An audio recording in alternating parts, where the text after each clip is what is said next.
Мен сіздерге бронхиалды термопластика туралы айтқым келеді. Бронхиалды термопластика бронхи дем алу түтіктерін білдіреді. Термопластика дегеніміз терможылуды білдіреді. Пластика дем алу түтіктерін модельдеу дегенді білдіреді. Өкпедегі дем алу түтіктері жапырақтары бар төңкерілген ағаш сияқты.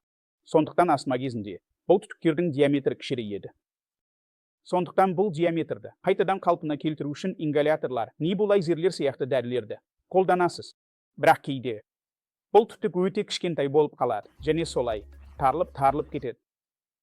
Сондықтан ұзақ мерзімді астма науқастарында, әсіресе темекі шегетіндерде, олар ингаляторлар мен небулайзерлер мен ауруханаға қайта келіп, жедел жәрдем бөліміне түсіп, механикалық желдету алады. Емдеудің барлық әдістерін қолданып, жағдайы өте ауыр. Өмір сапасы немесе қол өте нашар адамдарға біз бронхиалды термопластика жасаймыз. Онда біз бронхоскопия жасаймыз. Бұл эндоскопия. Біз мұрын арқылы өкпеге кіреміз. Өкпеге жылытқыш элементі бар сымдарды енгіземіз. Олар өкпенің әртүрлі бөліктеріне барады.